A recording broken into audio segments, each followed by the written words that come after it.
In Plato's Republic, we learn that society should be ruled by philosophers, because philosophers are good-natured and just by nature. They're people devoid of the lusts and appetites of power, greed, and dominance. They're people ruled by their love of knowledge and wisdom of living according to it. Such a society, the Republic tells us, would not be exploitative towards its subjects, would not oppress or inhibit their rights, and that a failed and corrupt system is what happens when power is pursued for the purposes of self-gratification, and self-gratification is the last thing on a philosopher's mind. But what is a philosopher? It's at this point that we should look for a safety sign, and if we find none, we should endeavor placing it somewhere where the next person can see it. It's here we're told that we ought to be objective. But it's also here where we have to recognize that there are two philosophers, the reader's philosopher and Plato's, and that reading the Republic is only a way of acquainting ourselves with Plato's version, and not, say, the philosopher, as in a philosopher that transcends what each and every reader might think a philosopher is.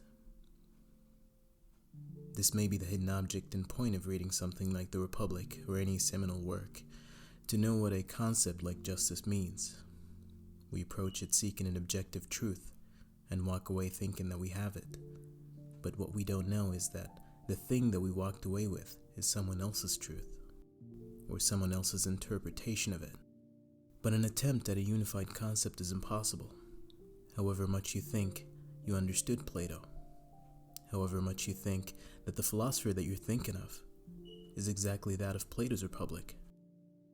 First, understand that Colopolis, the Republic, is founded by Plato, and its ruler is Plato's philosopher. Plato considered himself and was considered by his contemporaries to be a philosopher, a person deeply involved in the process of what the Greeks called wonder. I see, my dear Theodotus, that Theodorus had a true insight into your nature when he said that you were a philosopher, for wonder is the feeling of a philosopher, and philosophy begins in wonder. Plato, Theodotus. Plato was a student of Socrates, and later a teacher of Aristotle, the person who described wonder as the act of escaping ignorance. And it is not illogical for us to say that Plato must have considered himself to be someone involved, if not steeped in wonder, and therefore possessing the qualities that came with being a philosopher, and therefore a true candidate for the rulership of the Republic. And Plato, for all intents and purposes, the founder and absolute monarch of Colopolis, since the philosopher king is a Platonic concept, only Plato can model himself to the exact specifications of the philosopher king, and no one else. And being the true philosopher king, or the founder of that dynasty, saying that you understand the philosopher that's hinted at in the Republic is also saying that you understand Plato the person. So in reading the Republic, we end up hijacking Plato's image of the philosopher and superimposing ours, thinking that we've accomplished a unified and objective image of the philosopher, and therefore of Colopolis, which is a republic. And based on this appropriation that we've committed, unknowingly, we begin to understand the Republic in our own image. The generic Republic is now anyone's Republic. We've seen this happen throughout history, in how Napoleon became Charlemagne, and how Aurelius became Caesar, an illusion he finally woke from at the end of a long and covetous life, something the 2000 film Gladiator beautifully captures. That is the world which I created. For 25 years, I have conquered, spilt blood, expanded the empire. Since I became Caesar, I've known 4 years without war. 4 years of peace in 20. And for what?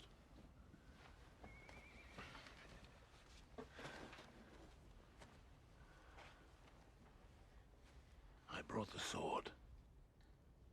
Nothing more. Caesar, your life, please. Please don't call me that. The Republic is probably the most important work to come out of ancient Greece in the area of humanities, but not for what it intended to teach us, but more so for what it did not intend. From those pages we learned, for example, that history is moving in exactly the direction that it's meant to, that a utopia is an impossible concept, that human civilization will always be marred by conflict and injustice. How, you may ask, when the Republic is clearly a protest against those things? It clearly is an effort to paint injustice, tyranny, and corruption as aberrations and anathema. And the answer is to the effect of pulling the rug from beneath our feet, by saying that there's no such thing as utopia, because the universe is merely a temporary compromise between two conflicting forces. Forces which, as Hellenic philosopher Empedocles put it, antithetical yet complementary ebbs and flows. Without contraries, there is no progression. Herbert Spencer described it as differentiation and integration, Hegel as unity and disunity, moralists as good and evil, sinologists as yin and yang, and physicists as attraction and repulsion.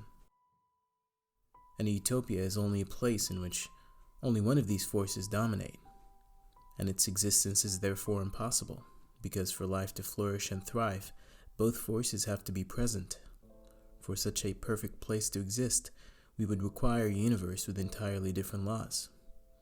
And this is why, in theology, we have heaven and hell, two places where we can say only a one force dominates, and why those places are not of this universe.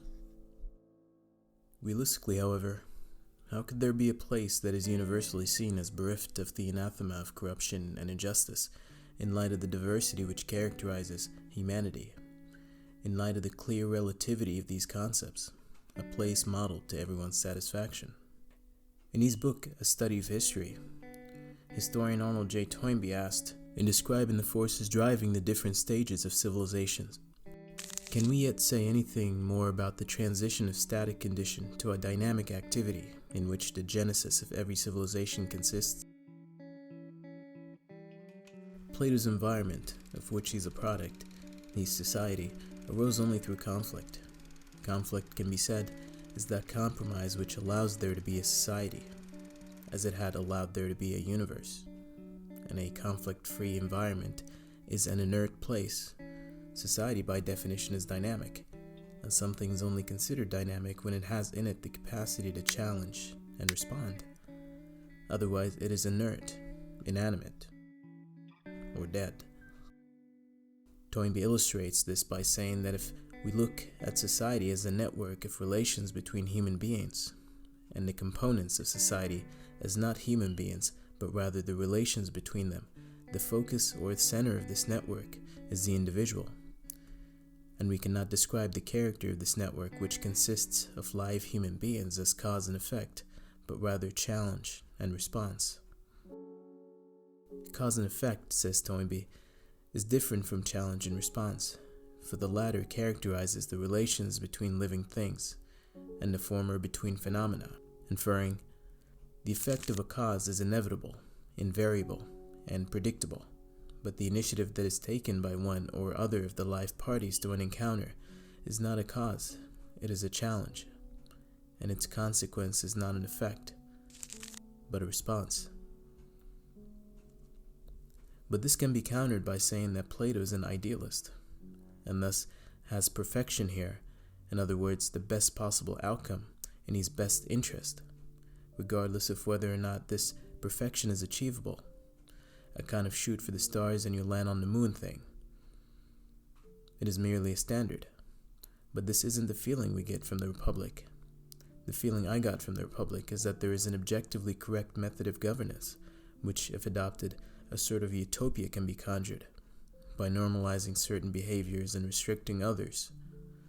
In essence, the Republic tells us what he would have done had he been in that seat of power which he thought was perpetually misrepresented.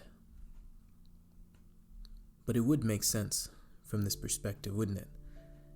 It is misrepresented because it is filled with people who aren't him, people whose means of achieving their versions of utopia aren't compatible with his. But the Republic proved successful. It transformed politics, and from trying to convey a standard, it itself became one. The Republic was reproduced and mirrored in societies that would ascend the global stage, rule over, and then collapse and be ruled over by others like it. Gallipolis went on to become Athens, then the Hellenic world of Alexander, then Rome, then all the societies it subsequently fragmented into.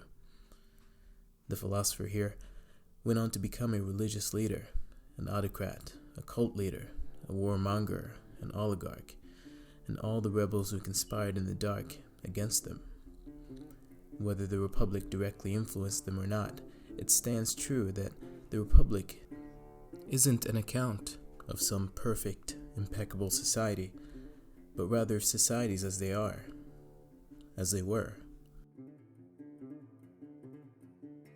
This makes the Republic here not an introspective work, but a retrospective one, regardless of what era the reader belongs to.